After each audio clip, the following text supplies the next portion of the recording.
Good morning, everybody, and welcome to today's devotion for May 6th. Today's devotion is titled Impossible Forgiveness, and the Bible reading is from Luke chapter 23, verses 32 to 43. Two others, both criminals, were led out to be executed with him. When they came to a place called the Skull, they nailed him to the cross. And the criminals were also crucified, one on his right and one on his left. Jesus said, "Father, forgive them, for they don't know what they're doing." And the soldiers gambled for his clothes by throwing dice. The crowd watched, and the leaders scoffed. "He saved others," they said. "Let him save himself if he is really God's Messiah, the chosen one." The soldiers mocked him too, by offering him a drink of sour wine. They called out to him, "If you are the King of the Jews, save yourself." A sign was fastened above him with these words, "This is the King of the Jews." One of the criminals hanging beside him scoffed, "So you're the Messiah, are you? Prove it by saving yourself, and us too while you're at it." But the other criminal protested, "Don't you fear God even when you have been sentenced to die?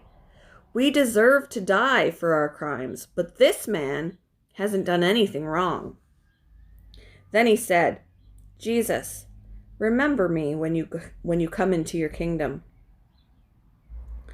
And Jesus replied, "I assure you, today you will be with me in paradise."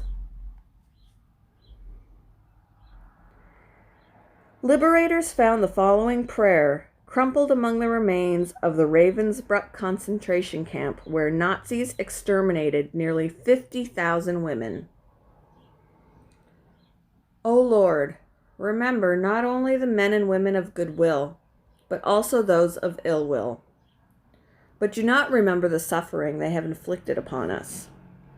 Remember the fruits we brought thanks to this suffering, our comradeship, our loyalty, our humility, the courage, the generosity, the greatness of heart which has grown out of this.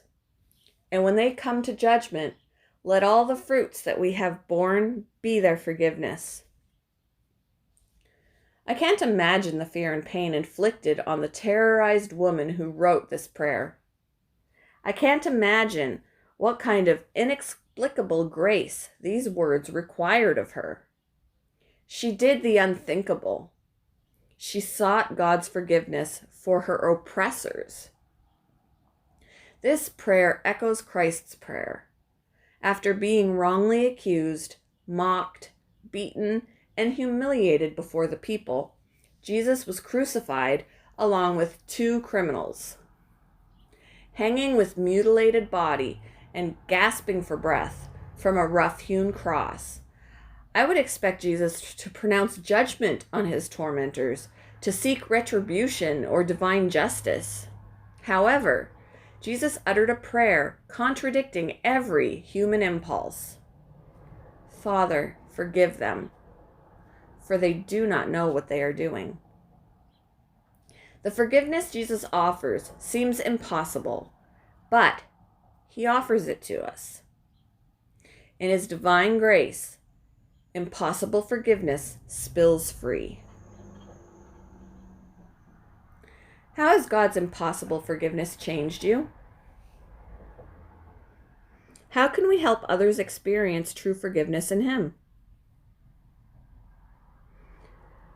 Thank you for joining me for today's devotion, and I hope you all have a wonderful day.